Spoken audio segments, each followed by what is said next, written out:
Alerte coronavirus. Attention, attention, le coronavirus se transmet très facilement et fait des ravages. Pour l'éviter, le port du masque de protection est obligatoire en tout lieu. Dans l'administration publique ou privée, dans les réunions, les rencontres, dans les marchés, les magasins, les boutiques et lors des déplacements, le port du masque est obligatoire. Même dans les lieux privés, dès lors que l'on n'est pas seul, le masque doit être le fidèle compagnon. Mais attention, le port de masque de protection ne dispense nullement d'appliquer les autres mesures de prévention, notamment le lavage des mains à l'eau et au savon et l'observance de la distance de sécurité sanitaire d'au moins 1 mètre entre personnes. Enfin, s'abstenir de porter des gants en vue du lavage régulier des mains à l'eau et au savon ou de l'application de gel hydroalcoolique. Pour tout savoir sur l'épidémie du coronavirus au Bénin, rendez-vous sur le site web www.gouv.bj/coronavirus. Ceci est un message du gouvernement de la République du Bénin. Le chef de l'État a repris sa tournée de reddition de comptes ce jeudi au sud du Bénin. Patrice Talon était à Soava où il a laissé parler son cœur. Les détails dans ce 20h.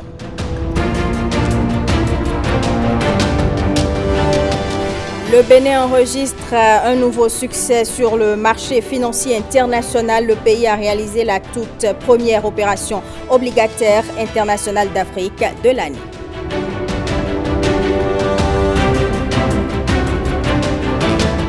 À l'Assemblée nationale, les dispositions prises par le gouvernement pour la mise en œuvre effective de la loi sur les sachets plastiques non biodégradables ont été évoquées au cours d'une plénière avec débat. Vous en saurez un peu plus dans ce journal.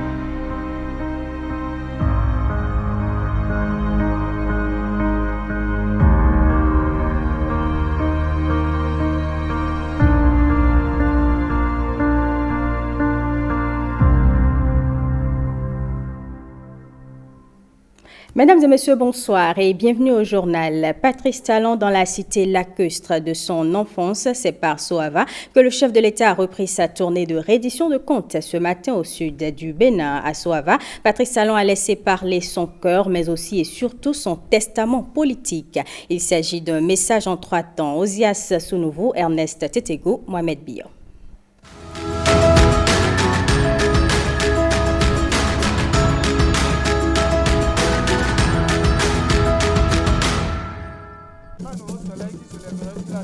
Embarcadère de Soava, drapé dans le velouté manteau du soleil levant qui sublime par cette matinale communion du ciel avec les citoyens toffins le pittoresque de cette contrée lacustre. Il flotte comme de bons augures au bout de la visite présidentielle. C'est un jour de fête parce que son Excellence, le président de la République, veut venir à Soava. Ça peut changer beaucoup de choses. Le chef de l'État est accueilli sur l'eau sous un bain frétillant d'hospitalité.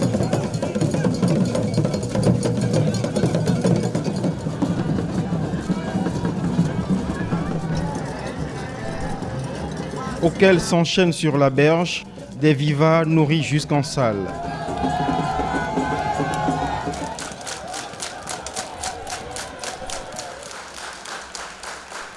Chaleureuse retrouvaille d'un vieil ami.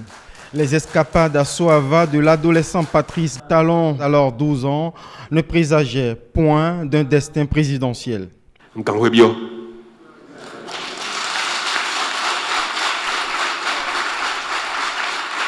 Je suis heureux d'être parmi vous aujourd'hui ici à Soava. Ceux qui ne savent pas, ma joie est légitime parce que mes liens avec Soava datent de ma plus tendre jeunesse. Séduit par un environnement pour moi insolite, pittoresque, j'ai appris à pêcher ici.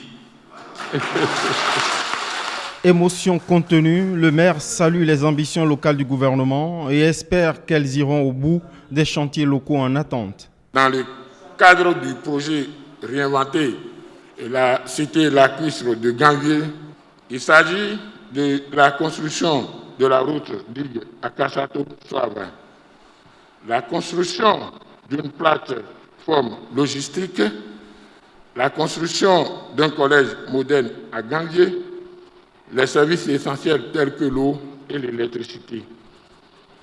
La réhabilitation des équipements communautaires comme la maison des jeunes, le centre de l'artisanat et la requalification de la maison de la francophonie. Et que sais-je encore.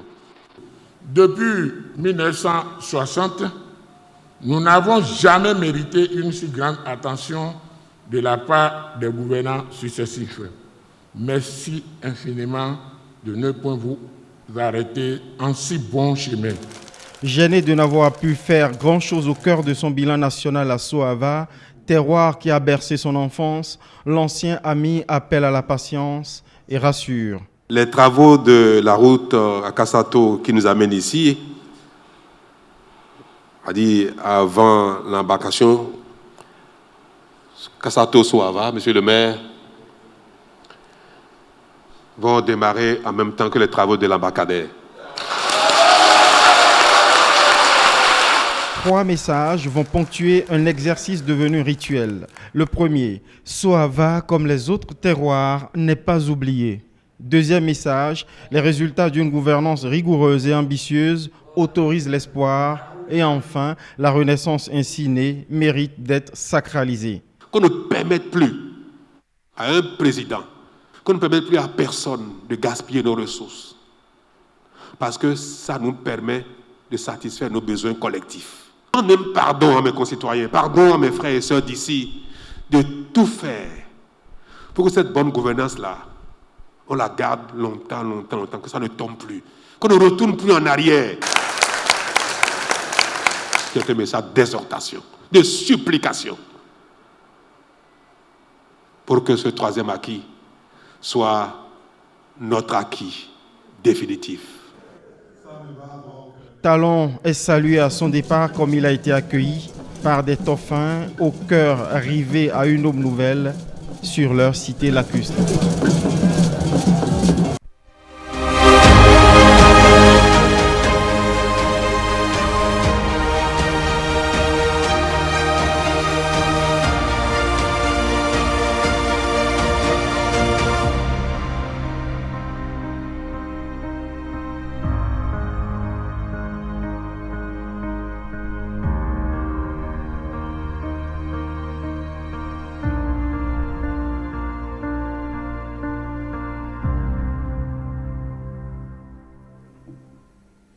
Après son premier succès en mars 2019 sur le marché financier international, le Bénin vient d'enregistrer un nouveau succès. Le pays réalise la toute première opération obligataire internationale d'Afrique de l'année avec l'émission d'1 milliard d'euros remboursables d'ici 2052. Cette émission, liée à une opération de gestion de passifs, permettra le financement du budget 2021 et des projets phares du programme d'action du gouvernement. Plus de précision dans ce commentaire de Ricardo Loïc Péco.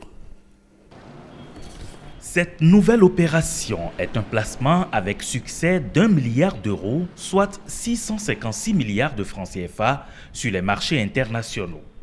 Si l'opération que vient de réussir l'argentier béninois n'est pas une prouesse, elle en a bien les couleurs. En effet, du 6 au 11 janvier 2021, la délégation officielle conduite par le ministre de l'Économie et des Finances, Romuald Wadagni, a tenu des entretiens bilatéraux avec plusieurs grands investisseurs institutionnels internationaux.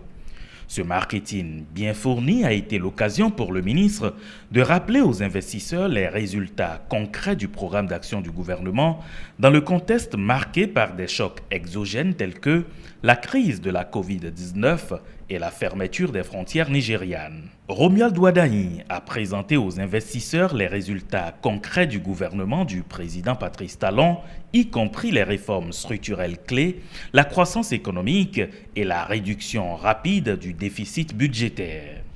Au cours de ces différentes rencontres, la partie béninoise a convaincu sur la solidité des fondamentaux du Bénin, la pertinence du programme d'action du gouvernement et le sérieux des réformes mises en œuvre depuis 2016.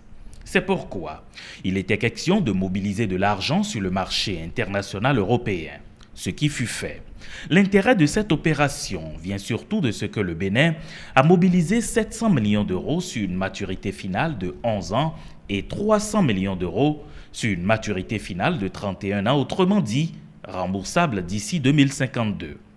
Avec cette tranche de maturité 2052, la plus longue jamais atteinte par le pays, le Bénin rejoint ainsi le cercle restreint d'émetteurs de pays d'économie intermédiaire à disposer d'un eurobond en euros et qui plus est de maturité supérieure à 30 ans.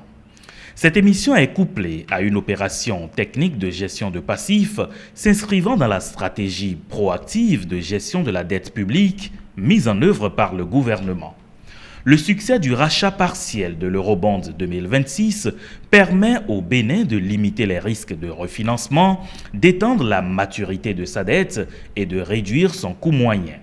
Le Bénin est le premier émetteur d'Afrique à solliciter le marché international cette année, faisant ainsi preuve de rapidité d'exécution. La souscription a atteint un plafond de 300%, ce qui représente les placements des ordres de plus de 125 investisseurs internationaux, dont la plupart s'intéressent pour la première fois à l'émission de bons du Bénin, preuve que l'économie béninoise est de plus en plus attractive et intéresse un nombre important d'investisseurs.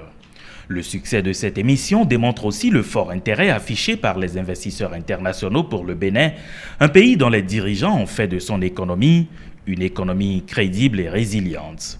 C'est donc un moment décisif dans la dynamique d'ouverture économique du pays initiée par le gouvernement du président Patrice Talon. Cette somme va aussi faciliter le financement du budget 2021 et des projets phares du programme d'action du gouvernement. Prenons à présent des nouvelles de la Sénat. Députés et maires continuent de se diriger vers l'institution pour le retrait du formulaire nominatif de parrainage dans le cadre de la présidentielle. Une équipe de la rédaction a recueilli les impressions de quelques-uns ce jeudi. Ils sont au micro de Lénaïque Agbazaou et de Simon Villon.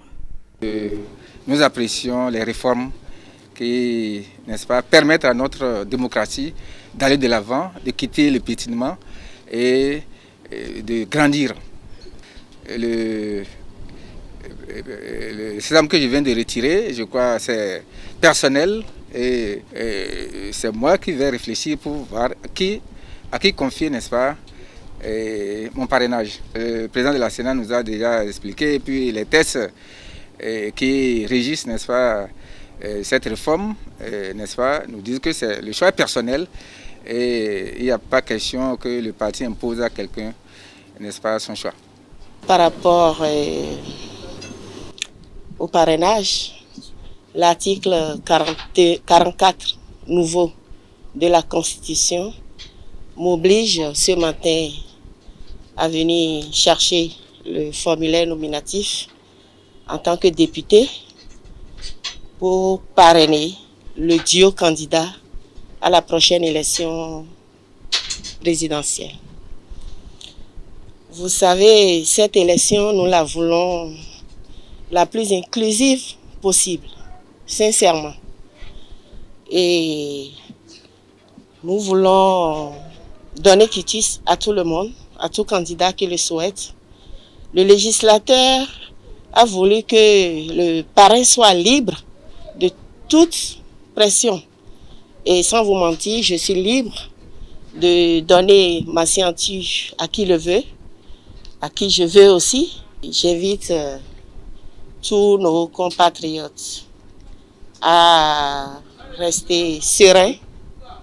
Nous allons user de nos prérogatives pour ouvrir le jeu électoral et permettre à tout candidat de se présenter. Je suis arrivé aujourd'hui, j'ai vu qu'il y a une bonne organisation. Et ceux qui composent la Sénat, c'est les gens qui ont de l'expérience. Et ça, je ne suis pas étonné de voir cette organisation. Je les remercie et je les félicite aussi. Dans l'intérêt des élections inclusives, je peux parrainer un autre candidat que je veux. Ça ne me vient pas du tout que je parraine qui je veux. C'est bien organisé ici. Il n'y a pas de n'y a pas de cafouillage et c'est très bien. Et puis ensuite, ça me fait vraiment un beau moqueur de pouvoir retirer ma fiche de parrainage.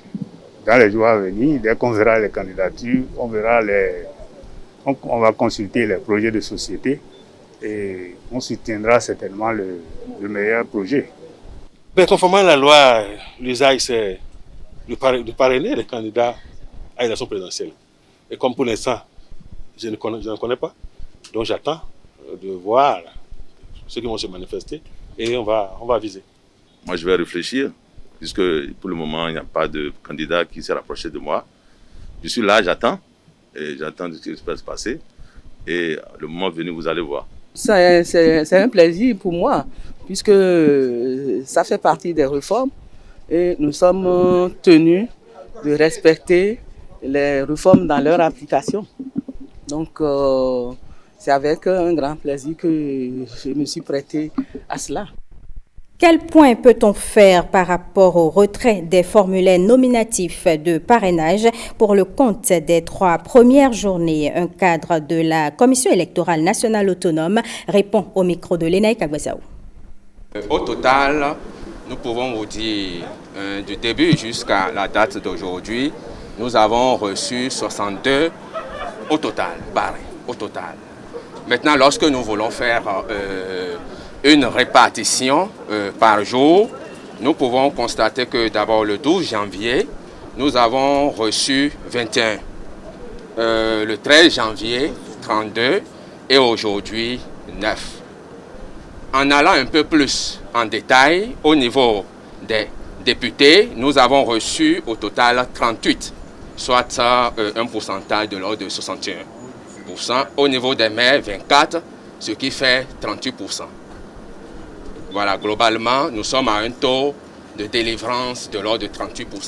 Nous sommes à 3 jours déjà, donc on peut dire, sans risque de nous tromper, même si aujourd'hui nous n'avons pas délivré un nombre assez important, en tout cas la marge qu'on s'est donnée, avec beaucoup d'assurance, on peut délivrer l'ensemble des formulaires. Ce que je peux dire, c'est d'inviter ceux qui sont en train de traîner les pas, de venir et pour qu'ils puissent avoir assez rapidement leur formulaire de parrainage.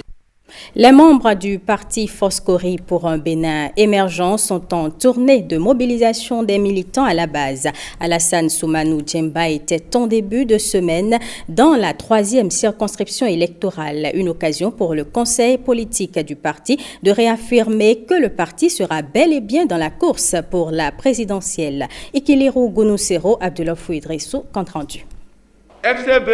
L'heure de la mobilisation au sein du parti Foscori pour un Bénin émergent à l'approche du scrutin présidentiel. Alassane Soumanou Djemba, conseiller politique du parti, descend sur le terrain pour galvaniser les militants de la 3e circonscription électorale. Première étape, la maison des jeunes de Boukombe pour un face-à-face aussi bien avec les responsables locaux de Kobli que de la cité des Tata, ensuite Tangueta associé à Materi. Chers camarades, l'heure des élections présidentielles est là. Nous sommes partis d'opposition. Nous sommes opposants parce que nous avons compris très tôt qu'en démocratie, il faut l'opposition et la mouvance. Une annonce importante est faite. Pour la présidentielle du 11 avril 2021, la FCBE sera bel et bien en position dans les starting blocks. Nous avons pris cette décision parce que vous l'avez voulu. Parce qu'un parti, c'est un ensemble d'organisations, des gens qui ont la même conviction, des gens qui poursuivent les mêmes objectifs. C'est une organisation durable. Lors de cette rencontre, Alassane Soumanou Djemba demande aux militants de Boukombe, Kobli, Materi et Tangueta à ne pas aussi boycotter le scrutin présidentiel. Nous vous encourageons à vous mobiliser. Nous vous encourageons à sensibiliser, à consolider les bases de notre parti. Oui, la Foscori pour un Bénin émergent ira aux élections parce qu'elle a confiance que c'est le peuple souverain et le peuple seul qui peut choisir le futur président du Bénin. Avant de prendre congé de ses hôtes, le conseiller politique calme les esprits en annonçant que dans quelques jours, le parti va rendre public son duo et ce choix se fera à l'interne du parti, dit-il.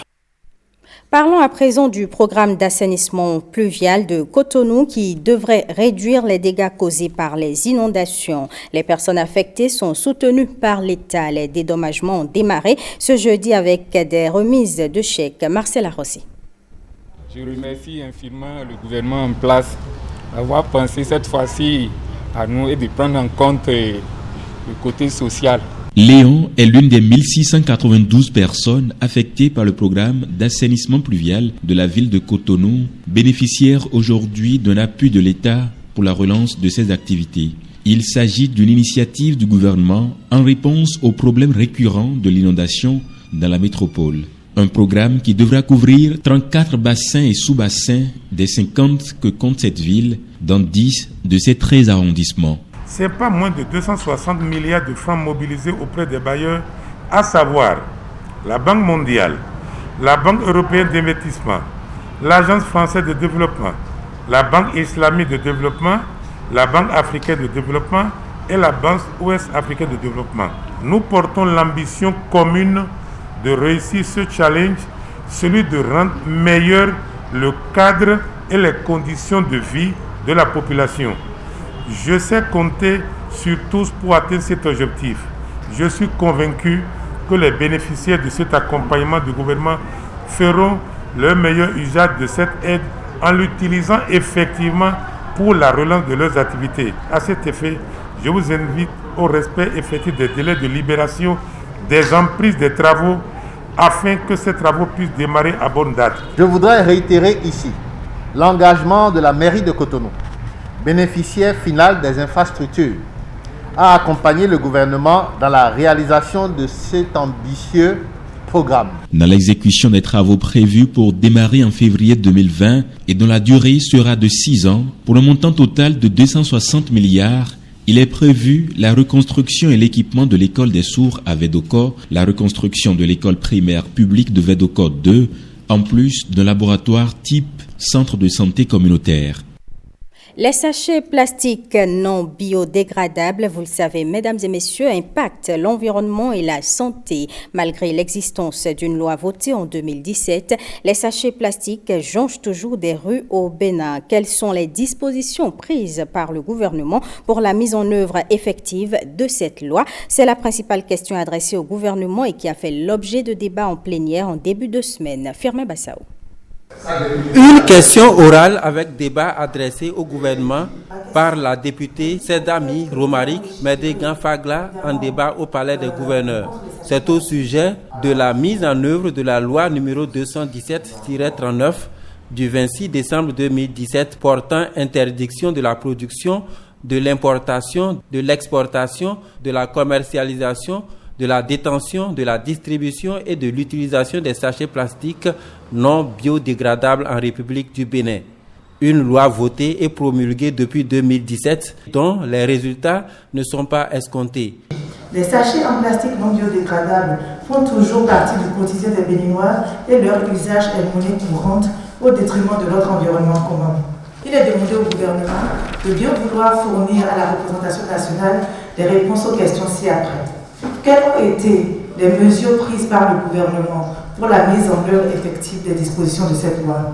Quelles sont les dispositions sécuritaires prises au niveau de nos frontières pour contrôler l'importation et l'exportation des sachets en plastique non biodégradables? Qu'en est-il de l'application des sanctions prévues par la loi? Le gouvernement a décidé d'expérimenter une approche innovante pour la construction des salles de classe avec des briques fabriquées à partir de déchets plastiques.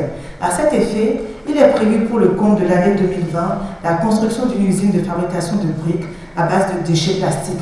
Dans ce cadre, il est demandé au gouvernement aussi les acteurs locaux intervenant dans le domaine de la collecte, du recyclage et de la valorisation des déchets plastiques en matériaux de construction de pareilles briques seront impliqués dans ce projet. Depuis que la loi est entrée en vigueur en République du Bénin, le gouvernement ne dort pas sur ses lauriers. Une batterie de mesures déjà engagées. Pour faire face à ce défi, le chef de l'État a effectivement promulgué la loi 2017-39 du 26 décembre 2017. Aussi, le gouvernement a-t-il pris les tests d'application suivants. Décret 2018-549 du 12 décembre 2018 fixant les critères d'agrément des laboratoires pour le contrôle de la qualité des sachets en plastique biodégradable. Le gouvernement a en outre conduit de nombreuses actions visant à préparer la mise en œuvre rigoureuse de la loi. Il s'agit de l'octroi d'agréments aux importateurs de sachets biodégradables suivant les dispositions de la loi 2017-39. La sensibilisation par les ONG et les structures étatiques des différents acteurs intervenant dans le domaine, commerçants, importateurs, utilisateurs, pharmaciens, supermarchés. Le renforcement du système de contrôle des agents, douaniers, inspecteurs de l'environnement, agents de contrôle du ministère en charge du commerce, les officiers de police judiciaire et tout autre agent habilité par les lois spéciales à travers des séances d'information et de formation. Des réactions dans le rang des députés montrent combien la question liée à l'utilisation des sachets plastiques non biodégradables reste toujours d'actualité malgré les mesures gouvernementales. Moi, je voudrais demander au ministre d'impliquer, de responsabiliser les élus communaux et municipaux, de responsabiliser les préfets dans les départements. Sinon, si c'est seulement des ONG de façon éparse sur le territoire, la mayonnaise ne va pas vite prendre. Et moi, je suis un peu surpris, sinon que peut-être que j'ai mal compris, pendant que nous parlons de la lutte contre l'utilisation des sachets plastiques, on parle de la construction d'usines de fabrication de briques en sachets plastiques. Mais à terme, à quoi va servir et cette usine-là si entre-temps les sachets venaient à disparaître, s'il n'y a plus de sachets pour pouvoir continuer à fabriquer de ce genre de briques? Je pense que la sensibilisation est très très importante parce qu'on ne peut pas faire le bonheur des populations sans elles-mêmes. Je suis venue de Paracourt, c'est la casa avec les sachets, même pour acheter, c'est avec. Il faut expliquer comment est-ce qu'en préparant la casa dans les feuilles comme avant, ça lui donne son goût, non seulement le goût, mais ça lui donne aussi vraiment une très bonne qualité. Et dire que sachet égale à mort. Donc ceci étant, je voudrais proposer que on fasse la substitution. Je ne pense pas à la sanction. On voit une dame qui vend à la casa à Blo, etc. avec les sachets, on va, on la sensibilise, on substitue, on lui donne les sachets et on lui montre qu'en faisant comme ça, que ce serait une bonne chose. Dans les dispositions transitoires, nous avions donné 6 mois pour que les gens se conforment.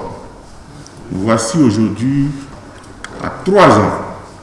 Et pourtant, quand on évalue, on va dire qu'on n'a pas évolué parce que les sachets non biodégradables jonchent encore le marché, jonchent encore ou bien sont présents dans notre vie quotidienne. Est-ce que, quelque part, nous n'avons pas mis la charrue devant les bœufs?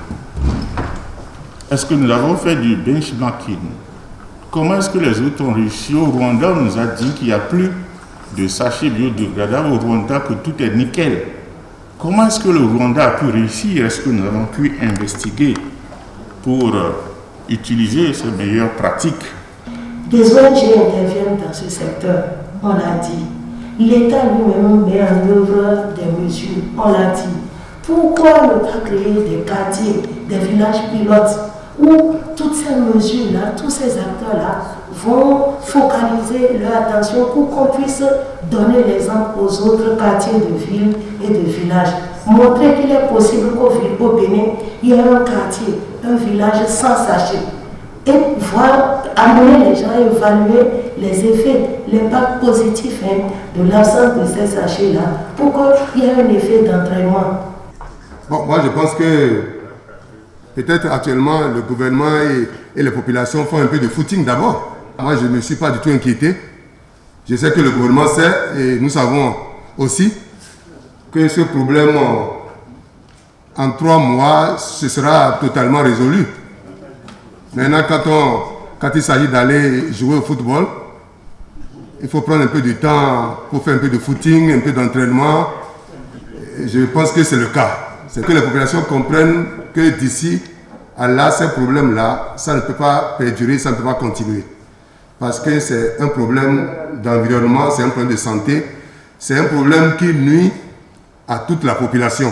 Le gouvernement, par le biais du ministre du cadre de vie, rassure de sa bonne foi de toujours veiller à ce que la lutte engagée contre l'utilisation des sachets non biodégradables connaisse un aboutissement heureux.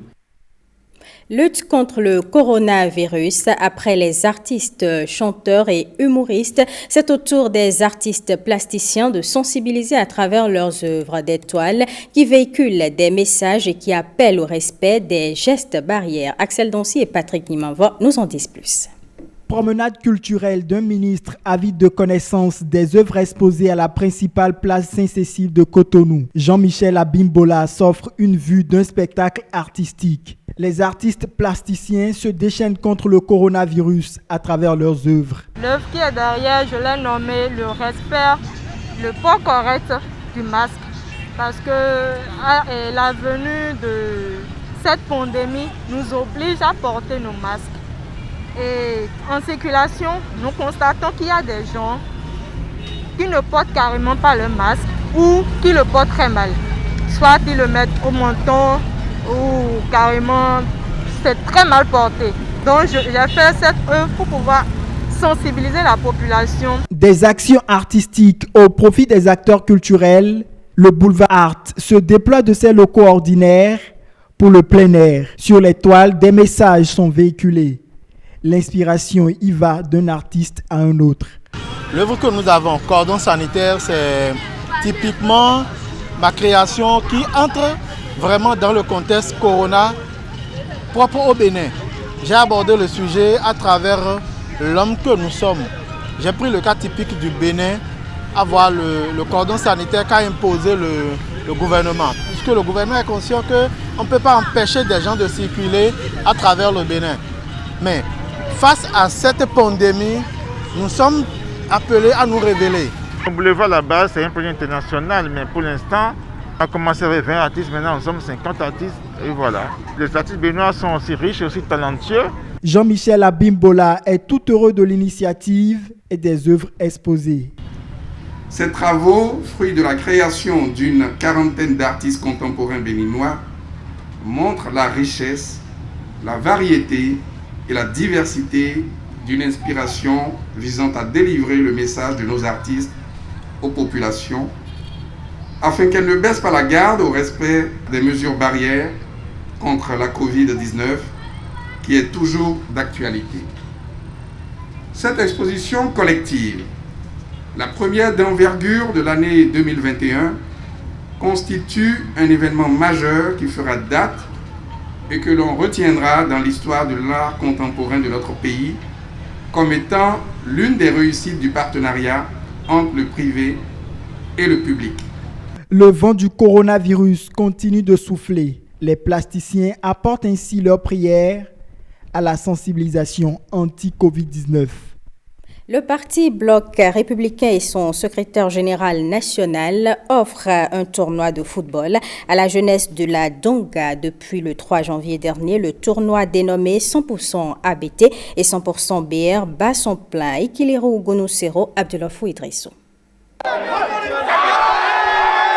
Le temple du football, le stade Achoukouma de Djougou, vit de nouveau après 9 mois de cessation des activités sportives pour cause de Covid-19.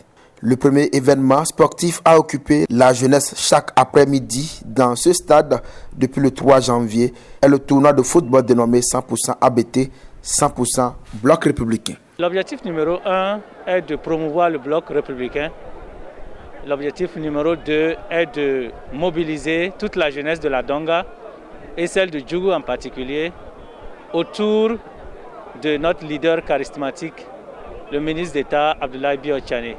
Nous sommes très fiers de nous retrouver vraiment au cœur de ce beau monde. Nous sommes très fiers de nous retrouver au cœur de la jeunesse de la Donga. Nous avons senti une certaine ferveur de cette jeunesse-là, un certain engouement de cette jeunesse-là. Et c'est ce qui fait notre joie. Donc, nous souhaitons vraiment du fair play. Sur la ligne de départ, 20 équipes venues des 4 communes que compte le département de la Donga qui s'affrontent dans l'espoir de décrocher le trophée au soir du 23 janvier. Pour le premier tour à élimination directe, les équipes enregistrent des fortunes diverses. Et parmi les équipes ayant décroché leur sésame pour le second tour se trouve Koudi Bafana de Basila. Une qualification qui fait monter l'adrénaline. Tout le monde veut aller en finale. Moi aussi, je vais aller en finale. Et la victoire d'aujourd'hui ne veut rien dire pour le moment. C'est un pas. Nous allons continuer par se battre, nous allons continuer par travailler. Inch'Allah, ça ira. Ce tournoi 100% ABT, 100% BR est aussi un tremplin pour les présidents de clubs de l'élite béninoise de faire leur marché de joueurs. C'est le cas du président des Panthères de Djougou et en même temps coordonnateur communal du bloc républicain. C'est ma raison d'être d'ailleurs ici, déjà dans l'équipe de Basila. Et le joueur qu'on appelle Zola est déjà retenu dans mon équipe. Et je viens de voir aussi un autre joueur qui est sociétaire de Semassi de Sobodé. Donc je profite en même temps pour faire un bon recrutement pour pouvoir renforcer mon équipe de Panthères de Djougou. Les travées du stade Atchoukouma de Djougou à chaque match sont pleines, d'où la satisfaction des organisateurs. Ce sont les sentiments de joie et de fierté, surtout quand on retrouve toute la jeunesse de sa commune, de son département autour d'un idéal. D'être unis autour surtout du secrétaire général national, le ministre d'État, Ablaye Bio-Tchani. Mon appel vibrant est le fair play, parce que nous fêtons, c'est la fête. Nous sommes tous les mêmes. Et donc, la fête, elle a été belle depuis le 3 que ce tournoi a commencé. Et donc, cet appel continue. Nous devons continuer sur cette lancée-là, le fair play et l'unité. Le 23 janvier prochain, le rideau va tomber sur ce tournoi 100% ABT, 100% BR avec la grande finale. Mais bien avant, les rencontres se déroulent sans anicroche et enivrent le public qui ne demande que du beau jeu.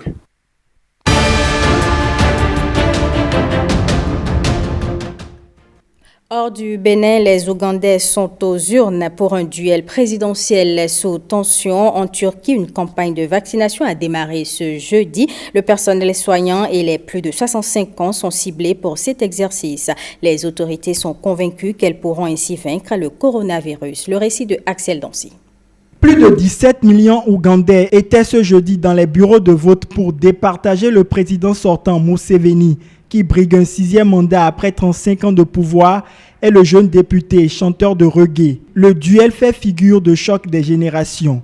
Depuis mercredi, le pays est sous tension et l'accès à Internet est largement perturbé. Les autorités ont officiellement suspendu les services de messagerie et réseaux sociaux au terme d'une campagne violente émaillée d'arrestations et d'émeutes. La Turquie a lancé ce jeudi sa campagne de vaccination contre le coronavirus en commençant par le personnel soignant des différentes régions du pays. Des employés du secteur de la santé ont reçu la première injection dans plusieurs villes, notamment à Istanbul. La vaccination en Turquie est ouverte à ce stade pour les personnels soignants qui n'ont pas contracté la COVID-19, a rappelé le ministre de la Santé. La campagne devrait plus tard s'élargir aux travailleurs des secteurs considérés comme à risque et aux plus de 65 ans. Les pèlerins indiens ont commencé à affluer par milliers ce mercredi sur les rives de Gange à la veille du Kumbh Mela, importante fête hindoue. Cela en dépit de la pandémie du coronavirus. Cette fête des Indiens attire des milliers de visiteurs plusieurs semaines durant. La pandémie est notre plus grand souci, mais nous prenons toutes les précautions, assure un des organisateurs de ce pèlerinage. Le dernier pèlerinage qui a eu lieu à cette même place en 2019 avait accueilli 55 millions de personnes. Cette année, nous veillons au grain. Alerte coronavirus. Attention, attention, le coronavirus se transmet très facilement et fait des ravages. Pour l'éviter, le port du masque de protection est obligatoire en tout lieu. Dans l'administration publique ou privée, dans les réunions, les rencontres, dans les marchés, les magasins, les boutiques et lors des déplacements, le port du masque est obligatoire. Même dans les lieux privés, dès lors que l'on n'est pas seul, le masque doit être le fidèle compagnon.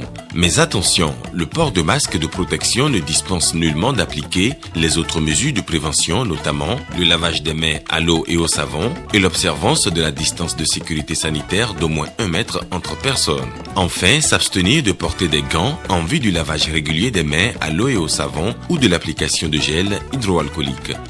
Pour tout savoir sur l'épidémie du coronavirus au Bénin, rendez-vous sur le site web www.gouv.bj/coronavirus. Ceci est un message du gouvernement de la République du Bénin. Eh bien, mesdames et messieurs, ce sera tout pour ce journal que je vous remercie d'avoir suivi.